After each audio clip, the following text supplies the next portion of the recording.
Hey, it's your girl Sonya D, and today we're going to talk about an important issue that happens to occur when you get on and start speaking to people online, and that's after a diagnosis with an illness. You start to connect with other people.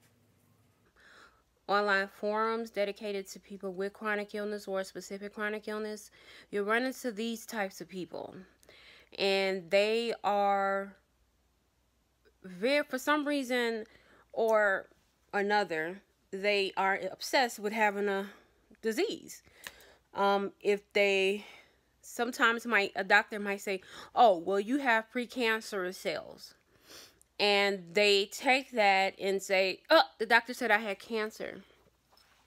And for sometimes a reason of attention or reasons of monetary gain, or even both, people will take that and say, you know, let me try to get something out of this. Sometimes people just want attention because they know. I mean, any sick person who has a support system, I mean, there is a certain amount of attention that you'll get, that people will pay attention to because they want you to, you know, feel better, and they might come over and do things. And if you were a lonely person before, you may not have gotten that attention. Whereas now, all of a sudden, people are coming by and bringing you gifts and doing things for you, or asking if they can do things for you. And that could be addictive to some people, not all people. However, there are certain ways that you can pick these people out.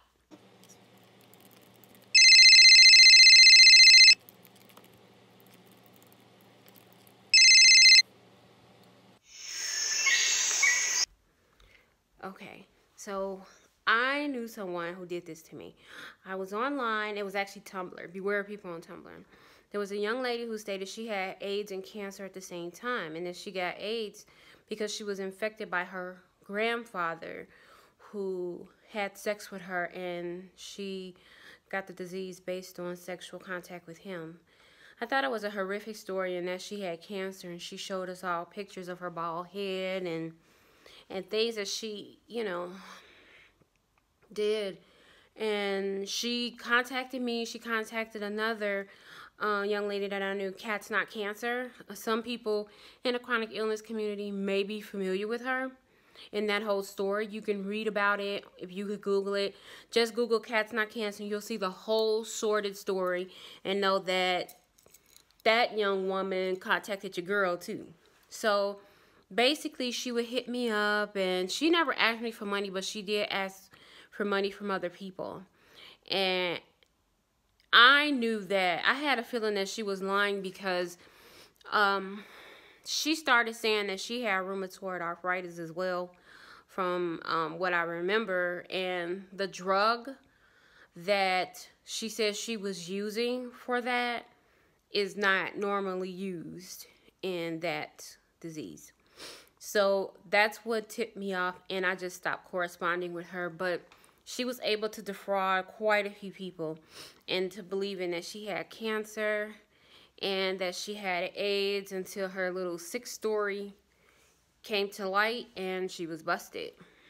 So people like that have a motivation to, you know, get money, get friends, just get people talking to them. There was this one young lady who she was so into her scam that she recruited her mother into this nonsense. And her mother had brought her equipment on Amazon to make it look like her daughter was really, really sick. And when people asked, like, well, Mom, why did you get in the middle of this?